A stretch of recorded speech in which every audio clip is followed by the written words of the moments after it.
Hello and welcome to a beginning of taking a fractionalized and divided group of people back together.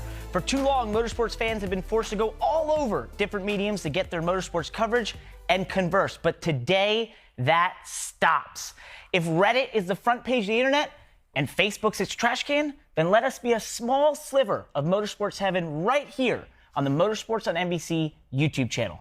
From NASCAR to Formula 1, from IndyCar to IMSA, from dirt racing to British touring cars, from motorcycles to Australian supercars, from Formula E to esports. If it has wheels and races, we want to discuss it with you. We want to dive deeper into what is happening, and most of all, it's all decided by you. I can't say I'll have all the answers for every series in the world, but I'll have plenty of opinions and hope to hear from you armchair experts. So join us here on In the Wall with Parker Kligerman. Spread the word, like, share, send to your friends. Let's bring the motorsports world back together. Now, this is the internet after all, so we don't have commercial breaks, and we just walk seamlessly on the camera to this other portion of this great studio that we have to go into what I like to call the rant segment. Now, a lot of times this will be rants from all over the different motorsports world, but this week it centers around F1. See, F1 announced some of the things they are planning for the 2021 rules. These rule changes are drastic in finding ways to achieve high performance while allowing cars to race closer together. Sounds great. All the while limiting engineering to lower costs. The underlying story throughout the rules is that F1 is aiming for entertainment over relevance. And this has some people up in arms over the fact that F1 is, in their eyes, no longer going to be the pinnacle of motorsport. And these are the type of people that wear Apple Watches, read analysis on computational fluid dynamics, and generally are engineers. And the problem is, as a sport, as a whole, has been led down a path by these people being an engineering playground at the expense of its true purpose, entertainment. That sounds familiar. See, in NASCAR, it's the Gen 7 car, the schedule, the economic model. At Le Mans, it's the hypercars. And that's the thing. Motorsports is finally having to be upfront about the question for years it has tried desperately to avoid. Are we entertainment? For decades, it's been very hard for motorsports to balance manufacturer relevance and technological advancement while providing a good show. And see, NASCAR's known this for years and has aimed at being entertainment. All the while, F1 has laughed as they go about celebrating technical excellence and then putting people to sleep. Which brings me to another question. Shouldn't there be a happy medium? And maybe that happy medium is the GT cars of IMSA and Le Mans. See, there they have very close racing, are able to bump into each other, and are pretty damn relevant to the road car. Or does Formula E have it right? They're at the cutting edge of electrification, have close racing because of the tracks they choose to race on, and the lack of aerodynamics. And see, that's the thing. No one knows. What is the right balance?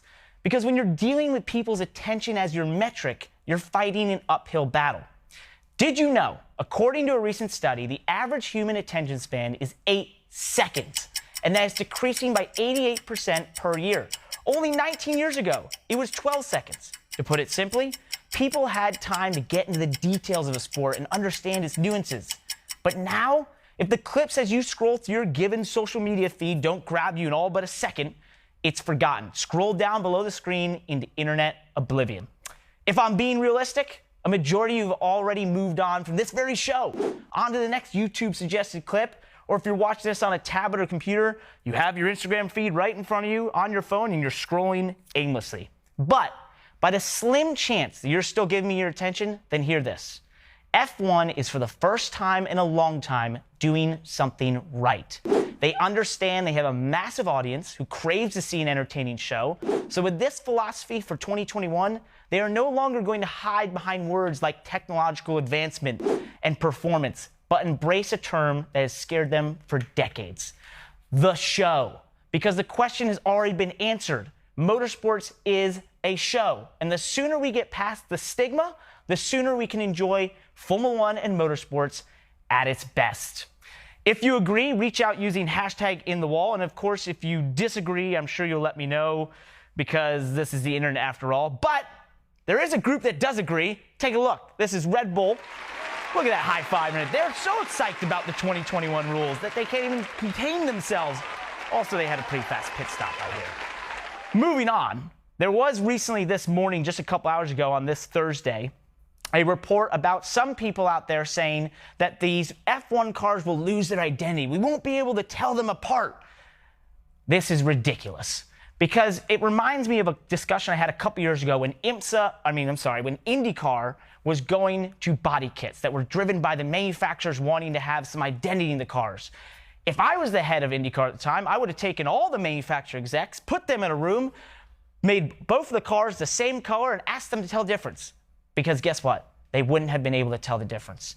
And that's what F1 did with these new rules. They took every car in the F1 field, as you just saw there in that quote, and basically no one could tell the difference without the colors there. Case in point.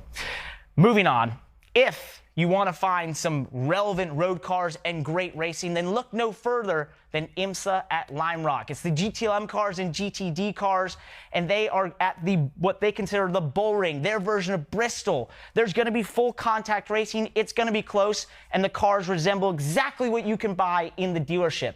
Maybe they have the right model. All I know is it's going to be a great race. You should absolutely tune in. Now we move over here, and this.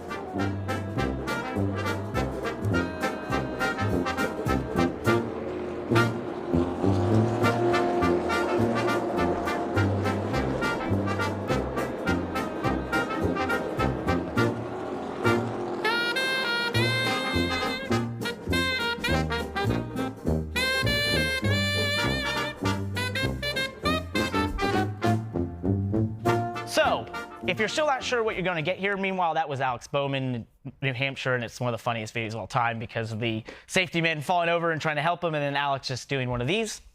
But if you're not sure what you're going to get here, then please look at this portion here because this is where we want you guys to interact with the show. This is on the internet. It's about you. If you don't like what we just discussed and I ranted on, then let us know and tell us what you do or do not like. So, using the hashtag #InTheWall. Now, the producers, because no one knows we exist, picked some tweets for me, and I have no idea what they are. Oh, they're my own tweets, of course.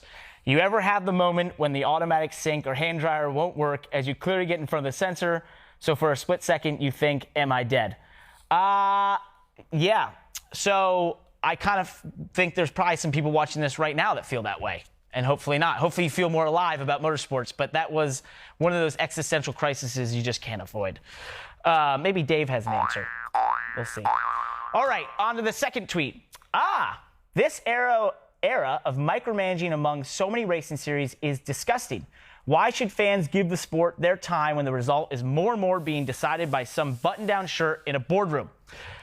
So this was in basically a response to a lot of the officiating that we're seeing happen in racing as a whole, and I believe that was after the F1 race at Montreal where Sebastian Vettel was penalized for going off the track and coming back in the lead and never passing anyone and never putting anyone in danger, and yet had a win taken away from him that he never should have had taken away in the first place. We've seen it throughout racing. We've seen this continue around, and I'm just sick of it. I'm sick of officiating bodies finding themselves in positions where they feel like they have to make a choice. They have to interject into the result of a race. For decades, this didn't exist, but now with technology and all the video and camera angles and all the things that they have and data, they feel like they now must make a decision. Stop. Don't. We don't need you. And if you're in a boardroom right now and you're officiating a racing series, then do what you're supposed to do. That is set up the race, allow it to happen, and hand out the trophy. Dave would agree. Right? All right, and the last tweet. Let's see what this one is. Oh, it's me again. Wow, I'm a really big fan of In the Wall of Parker Kligerman. Apparently, this is my favorite GIF in the world. This is Space Dog, and it came from a chat with my Proving Grounds co-host that we now post this about, I would say, once a day, because it's just simply the funniest thing on the planet, and that's an example of what we're doing. So if you liked this, please let us know. If you don't like it, please let us know. And most of all, say hi to Dave. He's joined us throughout the show. He's my only friend out here. So, because you guys haven't written in, so write in. Hashtag In the Wall with Parker Kligerman. Reach out to me at @PKligerman on Twitter or Instagram. That's the show. Let's keep doing this.